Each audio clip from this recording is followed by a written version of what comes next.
ये कहानी है एक ऐसे आदमी की जिसके पालतू कुत्ते को कुछ गुंडों ने बड़ी ही बेरहमी से मार डाला, लेकिन वो ये नहीं जानते थे कि ये आदमी खुद एक बहुत बड़ा माफिया है और पूरा अंडरवर्ल्ड इसके नाम से थर-थर कांपता है।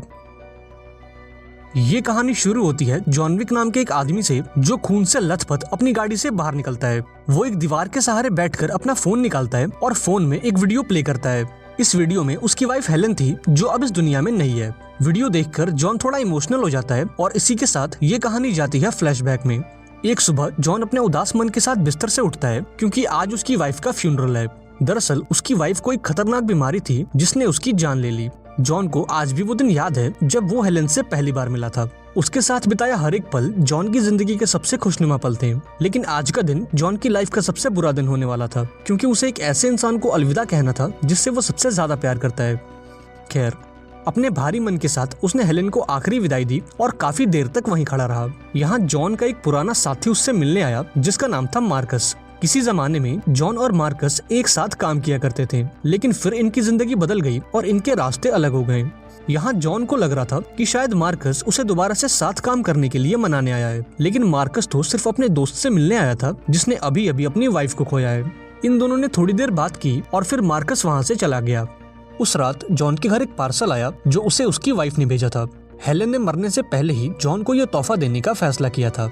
जब उसने बॉक्स को खोला तो उसके अंदर से एक छोटा सा पपी निकला। बॉक्स के ऊपर उसे हेलेन का लेटर मिला जिसमें उसने लिखा था कि मेरे मरने के बाद तुम्हें अपनी लाइफ में आगे बढ़ना होगा और मेरी जगह किसी और को देनी होगी, इसलिए मैंने तुम्हें ये पपी गिफ्ट किया है ताकि तुम फिर से प्यार करना सीख सको।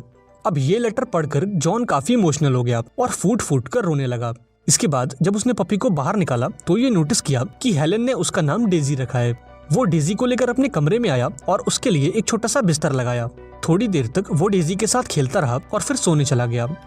अगली सुबह जॉन को यह एहसास हुआ कि उसके पास कुत्तों का खाना तो है ही नहीं। उसने फटाफट से अपनी मस्टैंग निकाली और डेजी को लेकर मार्केट चला गया। रास्ते में वो एक पेट्रोल पंप पर रुका और अपनी गाड़ी में तेल भरने लगा। तभी वहाँ एक और गाड़ी आई जिसके अंदर जोरदार म्यूजिक चल रहा था। गाड़ी से योसेफ नाम का एक गुंडा बाहर आया जो इस देश के सबसे बड़े गैंगस्टर वीगो का बेटा था। योसेफ के साथी दुकान के अंदर चले गए और इधर योसेफ जॉन से बातें करने लगा। उसने जॉन के मस्टैंग की तारीफ की और उससे उसकी कीमत पूछी। इस पर जॉन ने कहा कि उसकी गाड़ी बिकाऊ नहीं है और वो इसे बेचना नहीं चाहता। अब गुस्से में योसेफ जॉन की खिड़की पर आया और उसे रशियन में गाली देने लगा, लेकिन अपने जॉन विक ने भी कोई कच्ची गोलियां नहीं खेली। उसने भी योसेफ को रशियन में गाली दी और वहाँ से चला गया। उस रात जब जॉन अपने कमरे में था तब डेजी जोर जोर से भौंकने लगी क्योंकि उसे बाथरूम जाना था। जब जॉन डेजी को लेकर नीचे आया तो उसे दो नकाबपोश लोग दिखे जो उसके घर में घुस आए थे। अभी वो कुछ करता इससे पहले एक तीसरे बंदे ने उस पर हमला कर दिया। अब इन तीनों ने मिलकर जॉन की जोरदार पिटाई करी और उससे उसकी गाड़ी की चाबी मांगी, लेकिन जब जॉन ने उन्हें कुछ नहीं बताया तो ये उसके घर में तोड़फोड़ करने लगे। इस दौरान डेजी एक टेबल के नीचे छुप गई, पर बदकिस्मती से एक गुंडे ने उसे देख लिया और उसकी गर्दन तोड़कर उसे मार डाला। इसके बाद वो जॉन के पास आया और अपने चेहरे से नकाब हटाया और अब ये खुलासा हुआ कि ये आदमी कोई और नहीं बल्कि योसेफ है। उसने जॉन को एक घूंसा मारकर उसे बेहोश कर दिया और उसकी गाड़ी लेकर वहाँ से चला गया। कुछ घंटों बाद जब जॉन की आंख खुली तब तक डेजी मर चुकी थी। डेजी की मौत के बाद जॉन पूरी तरह से टूट चुका था क्योंकि ये पपी उसकी वाइफ की आखिरी निशानी थी। थोड़ा रोने के बाद जॉन ने खुद को संभाला और डेजी की डेड बॉडी को अपने गार्डन में दफना दिया। उधर योसेफ जॉन की कार को लेकर ऑरेलियो नाम के एक आदमी के पास पहुंचा। ऑरेलियो एक गैराज चलाता है जहां वो गाड़ियों की रिपेयरिंग और उसकी मॉडिफिकेशन करता है। योसेफ ने ऑरेलियो से कहा कि मुझे इस गाड़ी के नए पेपर्स और एक नया नंबर प्लेट चाहिए, लेकिन जब ऑरेलियो ने इस कार को देखा तो वो फौरन समझ गया कि ये गाड़ी जॉन विक की है। उसने डरते हुए योसेफ से पूछा कि उसे ये गाड़ी कहाँ से मिली। यहाँ योसेफ ने उसे पूरी बात बताई कि कैसे उसने एक आदमी की गाड़ी चुराई और उसके कुत्ते को उसकी आंखों के सामने मार डाला। अब ये सुनते ही ऑरेलियो ने योसेफ को एक जोरदार थप्पड़ लगाया और उसे अपने गैराज से निकल जाने को कहा। अब गुस्से में आकर योसेफ ने भी उसे दो चार बातें सुनाई और वहाँ से निकल गया।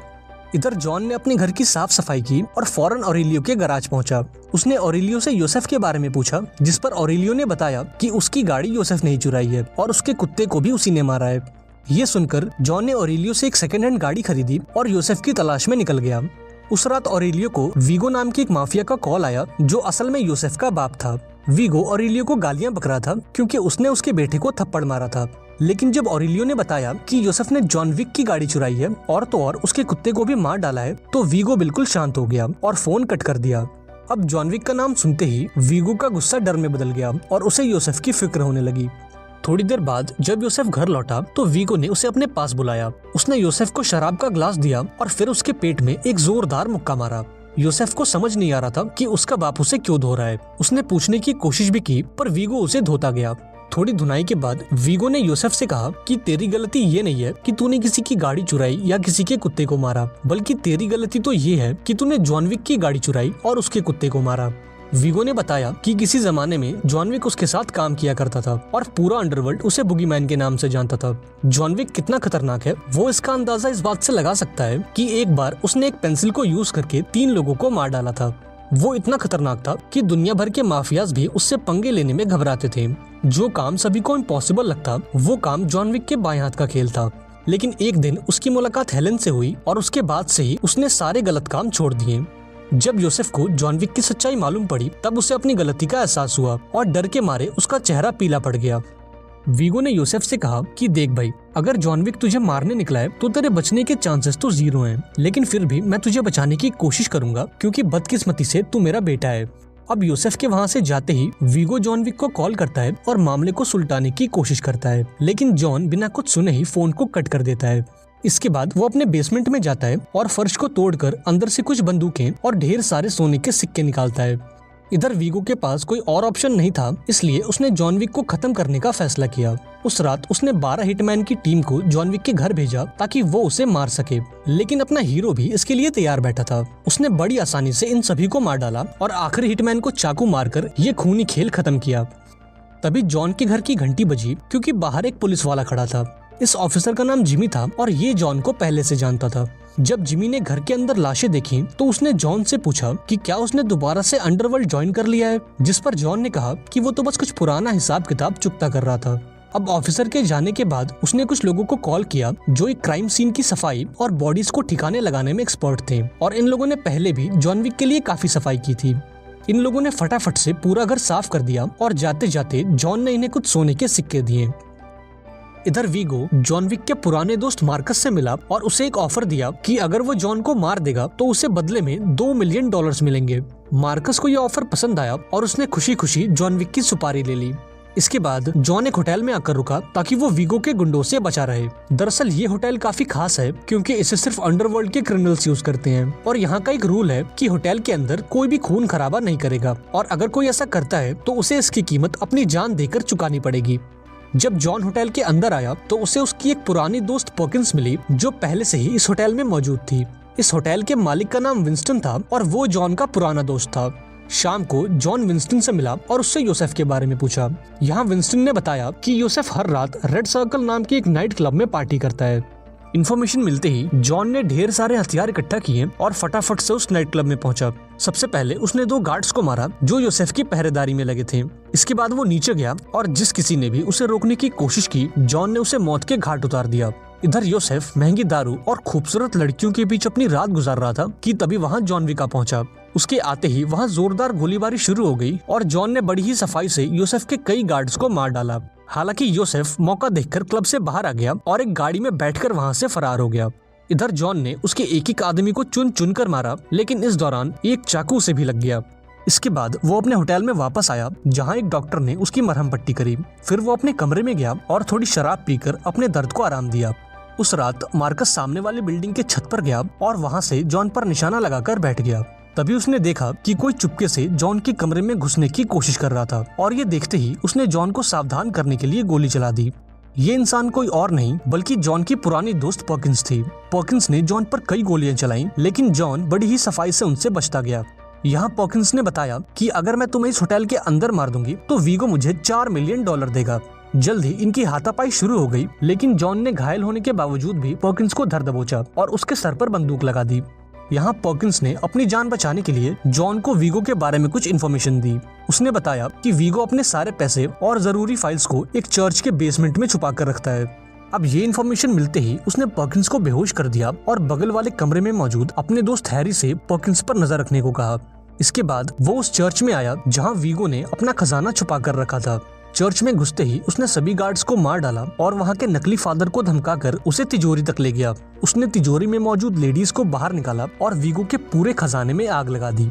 जब वीगो को इस बात की खबर लगी तो वो भागा भागा उस चर्च पर पहुंचा, लेकिन अपना जॉन विक यहाँ पहले से मौजूद था। उसने उन सभी पर गोलियों की बारिश कर दी और वीगो के सभी गार्ड्स को एक एक करके मारता गया। लेकिन बदकिस्मती से एक गाड़ी ने जॉन को टक्कर मार दी और वो जमीन पर गिरकर बेहोश हो गया। जब जॉन की आंख खुली तो उसने खुद को एक चेयर से बंधा हुआ पाया। वीगो ने जॉन को पकड़ लिया था पर उसे जान से मारा नहीं। दरअसल वो ये जानना चाहता था कि जॉन एक छोटे से कुत्ते के लिए इतना सब कुछ क्यों कर रहा है। इस पर जॉन कहता है कि वो सिर्फ एक नॉर्मल कुत्ता नहीं था, बल्कि मेरी वाइफ की आखिरी निशानी थी और यूसुफ ने मुझसे वो भी छीन लिया। वो वीगो से कहता है कि अब तेरे पास केवल 2 रास्ते हैं, या तो तू मुझे यूसुफ का पता बता दे या फिर उसके साथ साथ तू भी गोली खा। यहाँ वीगो ने अपने गुंडों को जॉन को मार डालने का ऑर्डर दिया और खुद वहाँ से चला गया। इधर ये दोनों गुंडे जॉन को एक प्लास्टिक बैग में दबोचकर उसका दम घोटने लगे।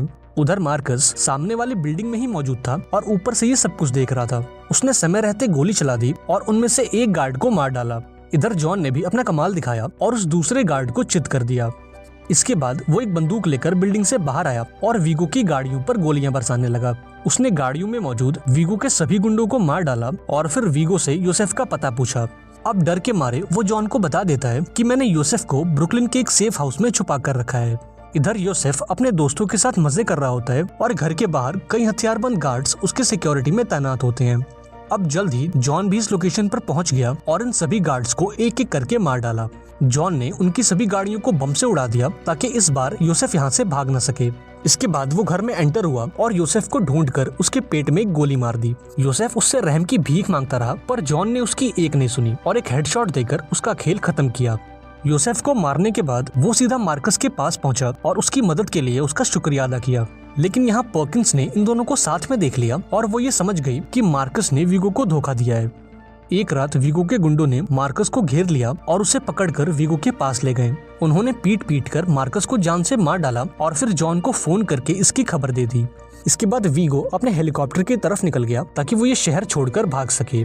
इधर होटल के मालिक विंस्टन ने पर्किंस को मिलने बुलाया और यहाँ 4 लोगों ने उसे जान से मार डाला।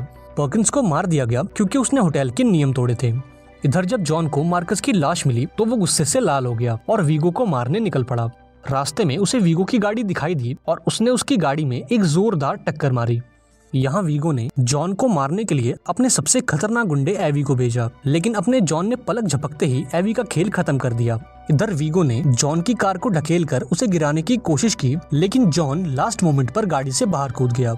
इसके बाद ये दोनों आपस में लड़ने लगे और वीगो ने उसे चाकू मारने की कोशिश की, लेकिन इस हमले से बचने के बजाय जॉन ने उस चाकू को अपने पेट में घुसा लिया और वीगो का हाथ तोड़कर उसे जमीन पर गिरा दिया। इसके बाद जॉन ने अपने पेट से वो चाकू निकाला और वीगो की गर्दन में धंसाकर उसे जान से मार डाला। और अब कहानी वहीं आ गई जहाँ से इसकी शुरुआत हुई थी।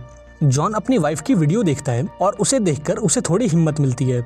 इसके बाद वो एक कुत्तों की दुकान में जाता है और अपने घाव की मरहम पट्टी करता है। इसके बाद वो इस दुकान से कुत्ता उठाता है और उसे लेकर अपने घर चला जाता है। और इसी के साथ इस कहानी का पहला पार्ट खत्म हो जाता है। अगर आप इसका अगला पार्ट देखना चाहते हो तो मुझे कमेंट में जरूर बताना।